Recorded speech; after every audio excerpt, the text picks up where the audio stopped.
Bonjour et bienvenue dans cette deuxième partie du bilan couture spécial look Far West. Si vous n'avez pas vu la première, je vous mets un lien juste à droite, mais sinon on est parti et je vous présente tout de suite les derniers looks. J'espère que ça vous plaira, à tout de suite.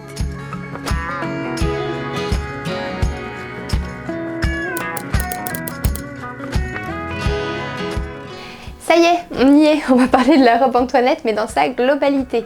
Alors là j'en ai cousu une version dans un tissu, je crois que c'était un tissu polyester motif bandana qui vient de chez les Coupons de Saint-Pierre. J'ai craqué sur le motif, j'ai pas craqué sur la matière, j'ai craqué sur le motif. Et en même temps là pour une robe plutôt estivale, une robe sans manches, ça fait pas trop transpirer. Après c'est toujours le problème avec les matières synthétiques, c'est les microplastiques que ça va dégager quand vous le travaillez, quand vous le portez et quand vous le lavez. Donc bon, il faut mieux éviter ce genre de matière, mais là j'ai eu un petit coup de cœur, moi qui suis dans ma période western, ça a collé parfaitement, donc j'ai craqué. Mais oublions peut-être le tissu pour nous concentrer sur la robe Antoinette. Vraiment, mais Méthode Mathilde nous a fait un super patron, c'est pas la première fois, c'est une marque qui est quand même toute récente et à chaque fois ça colle pile poil avec ce que j'aime porter. Là la coupe est hyper belle, ça met en valeur le décolleté, la taille.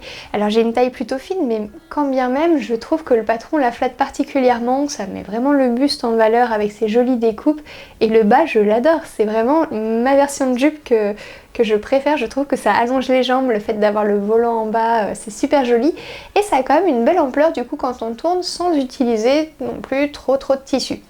Là la robe je l'ai fait tenir dans 3 mètres de tissu.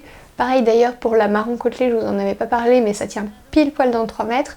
Là il m'en restait un tout petit peu de cette matière donc je vais m'en servir comme doublure de, pourquoi pas de veste ou autre, ce qui sera pas en contact direct avec la peau. Et ça est passé nickel, enfin dans les 3 mètres j'avais un petit peu de drap donc je suis vraiment contente et c'est un très joli modèle. Au niveau du haut vous avez plusieurs variations au niveau des bretelles, là j'ai fait la version large mais vous pouvez la faire un petit peu plus fine. Je pense que si vous avez juste envie de faire une bretelle toute simple fine au haut vous pouvez également. Et je n'ai fait aucune modification, tout tombe parfaitement. J'ai peut-être resserré un tout petit peu la taille pour finalement regagner un petit peu dans mes marges de couture parce que j'étais trop serrée. Mais au final, ça tombe très bien et je suis super contente de cette robe. C'est vraiment un patron qui est magnifique. Encore une fois, dès que je la mets, j'ai des bons retours dessus. Elle est parfaitement adaptée. Donc je vous encourage à tester ce modèle de la robe Antoinette de Méthode Mathilde. En plus, c'est bien expliqué. Pour les débutants, la seule difficulté va peut-être être la pose du zip derrière et les fronces, si vous en avez jamais fait. Mais il y a un moment, de toute façon, il faut se lancer, donc pourquoi pas avec ce patron-là, surtout que c'est bien expliqué et que Mathilde est super accessible. Si vous avez la moindre question, vous pouvez aller lui poser sur son compte Instagram. On passe à une autre robe que j'adore, que j'ai cousue il y a 1 an et demi, je crois, 1 an peut-être, qui n'est pas du tout adapté aux débutants, je préfère vous le dire voilà, d'emblée, on est franc, c'est pas adapté aux débutants, donc c'est une robe qui vient de chez Pattern Co.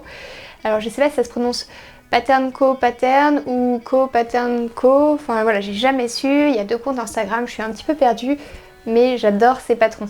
Alors je les achète sur Etsy et quand vous achetez le patron, vous n'avez pas de guide explicatif écrit. C'est une vidéo, pas YouTube, c'est une vidéo sur son site qui se débloque avec le mot de passe que vous débloquez en achetant le patron.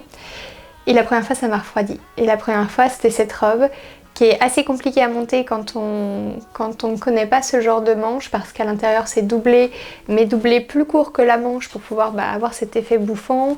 Il y a des empiècements qui sont un petit peu particuliers. Et du coup, je vous avoue que j'ai galéré la première fois que je l'ai cousu. J'en ai refait une version par la suite, mais qui était une version costume. Enfin, du coup, je ne l'ai pas présentée. Mais voilà, ça peut déstabiliser quand il y a la vidéo. Maintenant, je coupe beaucoup de patrons de cette marque-là parce que j'adore. Elle fait un travail de patronage qui est dingue, qu'on voit pas régulièrement. C'est toujours bien fini et ça tombe hyper bien. En plus, elle est plutôt sympa. Mais du coup, il faut savoir que c'est des vidéos donc, qui sont en espagnol, qui sont sous-titrées en anglais.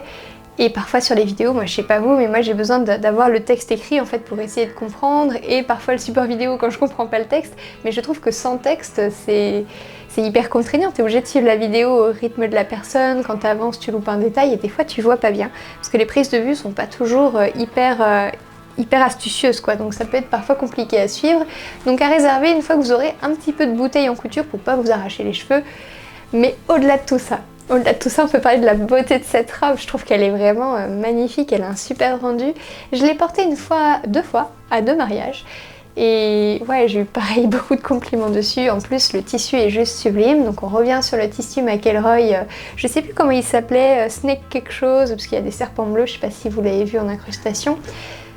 Il a un super beau tombé, c'est vraiment joli. Et avec ce modèle, ça va parfaitement bien. J'avais fait des super photos dans l'échange, je les aime beaucoup ces photos.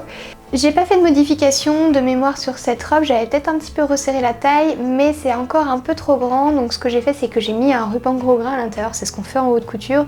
On met un ruban gros grain qu'on vient attacher avec 2 agrafes. En fait, ce ruban doit être 2 à 3 cm en dessous de votre tour de taille, ce qui fait que ça fait une robe qui est serrée, mais au moins ça va tenir le buste. Parce que là il n'y a pas de baleine, donc c'est vrai que pour tenir le haut parfois c'est compliqué.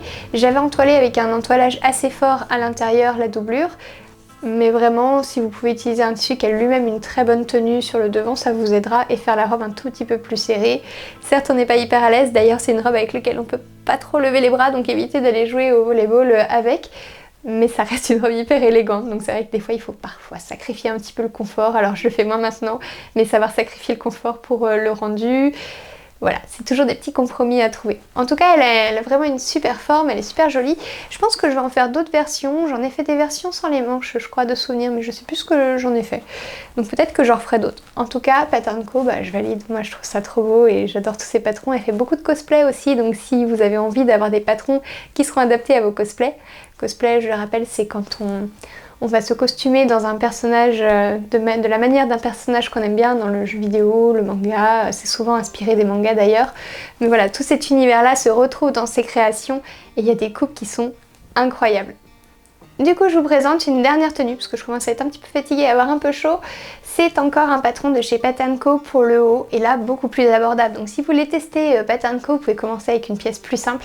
Là il s'agit du veston ou du gilet sans manches. J'ai jamais su comment on disait, si on dit gilet sans manches ou veston. Moi j'ai toujours dit veston et je me fais reprendre dans les magasins de costumes.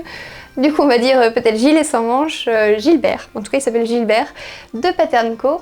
Et là il est super bien coupé, aucune modif, même au niveau des explications j'ai trouvé que ça allait. Maintenant je le fais sans explication du tout, sans vidéo, et il a un super rendu. Si vous aimez ce style, je trouve que c'est le plus joli veston que j'ai eu l'occasion de tester. Mis à part le vrai veston victorien des années 1910, mais là le patron était juste imbuvable. Donc je vous conseille celui-ci qui sera beaucoup plus adapté au quotidien et beaucoup plus facile à réaliser.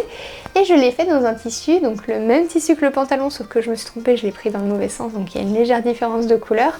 C'est un tissu polyester, cette fois-ci c'est un velours polyester de chez les Coupons de Saint-Pierre, un velours côtelé. C'est tout à fait réalisable dans un velours côtelé en coton. Là c'est parce qu'il n'y avait pas encore le gros arrivage de velours sur les Coupons de Saint-Pierre à l'époque où je l'ai cousu que j'ai fait ça. Mais clairement je vous conseille de le faire en coton. Et du coup quoi dire d'autre, sur ce veston rien d'autre. Aucune modification, il est parfait et j'ai adoré le coudre et je vais en faire d'autres versions. Et pour le bas, on est sur le pantalon acajou de Direndo. C'est tout récent que je couse des pantalons et j'avais jamais testé les pantalons de chez Direndo. Surtout que sur les photos, j'avais du mal à me projeter dedans. Moi, le pantalon, ça reste compliqué avec une grosse différence à la taille et une grosse différence de hanche. Donc, j'avais pas osé me lancer. Et au final, j'ai testé le pantalon Genet de chez eux et le pantalon acajou. Et je crois que j'ai une préférence pour le acajou. Je l'adore. Je le trouve vraiment trop joli. Au niveau des tailles, ah oui, je vous ai pas parlé des tailles sur tous les patrons. Alors généralement c'est cousu en 36 pour tous les modèles. Et je vous le renoterai dans la vidéo si jamais il y a une robe ou autre chose que j'ai cousu en taille plus grande. Mais normalement c'est tout en 36 et là pour le pantalon j'ai fait, je crois 40 ou 38 pour les hanches et 34 pour la taille. Et en fait ça fait beaucoup trop de différence et d'ailleurs je suis même un petit peu serrée au niveau de la taille, donc j'ai sous-évalué mon tour de taille. Donc voilà, je vous conseille de garder une taille de différence, ça va. Je trouve que 2 tailles déjà il faut quand même repatronner pour avoir une jolie coupe. Alors après je suis très contente du rendu, je trouve que ce pantalon acajou il rend très bien, j'adore le porter, je l'ai mis beaucoup pour aller au jardin et tout. Il a un super rendu, il fait un petit peu rétro donc c'est tout à fait ce que je voulais. Mais je suis quand même un peu serrée, je peux pas manger avec, c'est pas le pantalon que je vais mettre pour aller faire un gros restaurant de sushi à volonté ou autre restaurant d'ailleurs. Mais voilà, il reste quand même très joli et je vous conseille 1000 fois les patrons de Direndo parce qu'à chaque fois c'est bien expliqué. Donc même pour les les braguettes, on n'est pas trop perdu, on arrive à s'y retrouver et quand bien même il y a des vidéos sur YouTube qui expliquent bien comment faire. Donc j'en suis ravie et je trouve que le petit ensemble est très sympa. Alors je porte une chemise de prêt-à-porter de chez les Nonnes Naïves avec. Ce serait bien que je me couse une aussi pour que ça soit 100% fait main. Mais en tout cas je suis très contente de cette tenue qui fait tout à fait rétro, qui peut être accessoirisé avec plein de choses, donc si vous aimez un petit peu ce style, je ne peux que vous conseiller ces modèles. Et voilà, cette deuxième partie de bilan couture est terminée. J'espère que ça vous aura plu et que ça vous aura inspiré pour coudre de belles tenues à votre tour. Moi je vous dis à très vite, vous pouvez me suivre sur mon compte Instagram si vous voulez en voir un petit peu plus et suivre mes actualités. En tout cas, je vous souhaite une belle semaine et surtout, bonne couture!